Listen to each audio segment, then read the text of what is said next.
এখন আমরা ডিজিটাল যুগ, মা বোনেরা একটা ছাড়া তিনটে হলেও ঠিক পোষায় না, মনে হবে আর একটা যদি ঈদের সময় হতো আরো ভালো হতো, কিন্তু তারা প্রয়োজন ছাড়া ওই সে সময় খরচ করতেন না।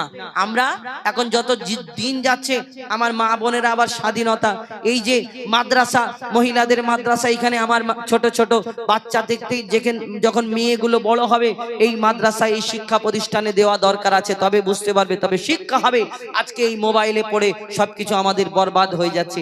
এই ছোট ছোট শর্ট ভিডিওর মাধ্যমে এটা আমার মনে হয় আমাদের যেই ইহুদিদের একটা চক্রান্ত, এটাও হতে পারে মুসলমানদের ঈমানকে কমজোর করার জন্য। ছোট ছোট শর্ট ভিডিওর মাধ্যমে দেখছি, হ্যাঁ ও এরকম করছে আমি এরকম করব, এরকম সাজছে আমি এরকম সাজছি, হয় না? তো মা ফাতেমার একটি ঘটনা, একদিন স্বামীর কাছে জামা চাইলেন আর হযরতে আলী তানার মনটা খারাপ, তিনি যুদ্ধে চলে যায়। আর এই ঘটনাটা যখন ইমাম হাসান ইমাম হোসাইন দেখার পরে আমার নবীর দরবারে পৌঁছে যায়, আমার নবীজিকে যখন বলে তখন আমার নবী হাউ হাউ করে কাঁদে। কি ঘটনা কবি ছন্দের মাধ্যমে লিখছে দেখুন। স্বামীর মনে মা বোনেরা ব্যথা দিও না, আমার নবীর ঘোষণা ঘটনা শোনো মা ফাতেমার, ঘটনা শোনো মা ফাতেমার। স্বামীর মনে মা বোনেরা ব্যথা দিও না, আমার নবীর ঘোষণা ঘটনা শোনো মা ফাতেমার, ঘটনা শোনো মা ফাতেমার।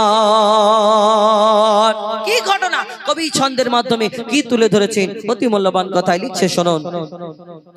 যুদ্ধ করতে যাবে আলী, হাতে নিল তলোয়ার, মা ফাতেমা স্বামীর কাছে করলো এমন আবদার, মা ফাতেমা স্বামীর কাছে করলো এমন আবদার। যুদ্ধ থেকে ফেরার পথে আসবে যখন ঘরে, যুদ্ধ থেকে ফেরার পথে আসবে যখন ঘরে, একটি নতুন কাপড় কিনে আনবে আমার তরে, একটি নতুন কাপড় কিনে আনবে আমার তরে।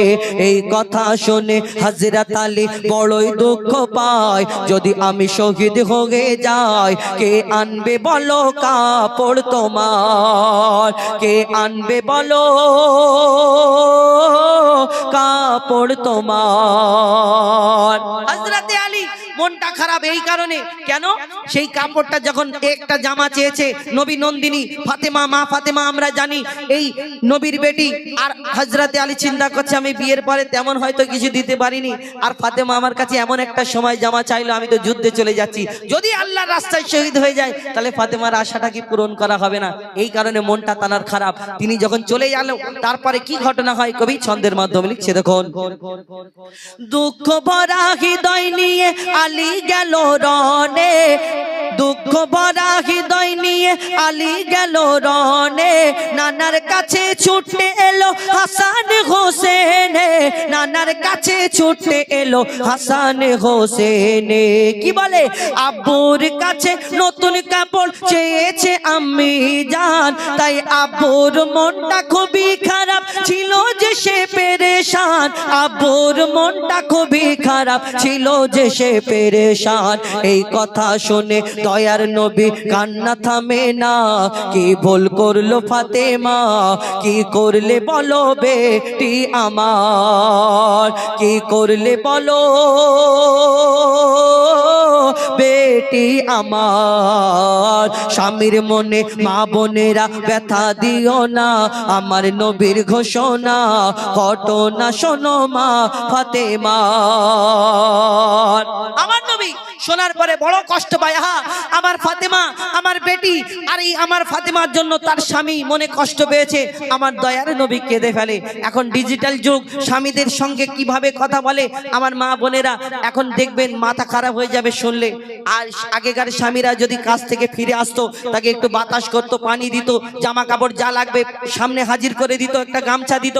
কিন্তু এখন কাজের যদি চাপ থাকে, বেগ থাকে, যদি মা বোনেদের কাছে বলা যায় হাগো মনির মা কচির মা আমার ওই গামছাটা কোথায়, তখন জোর গলা করে আমার চোখ নেই ওইখানে দড়িতে রাখা রয়েছে দেখা পাও না, জোর করে কথা বলো, বলো যখন ভিতরে গিয়ে আওয়াজ হবে গুড়গুড় করে, তখন মনে করবে হ্যাঁ আল্লাহ একবার সুযোগ দাও, পা দুটো জড়িয়ে ধরে পড়ে থাকবা, জীবনে কোনোদিন আমার স্বামীকে জোর গলায় কথা বলবো না। বলছো বলো, কোনো অসুবিধা নেই।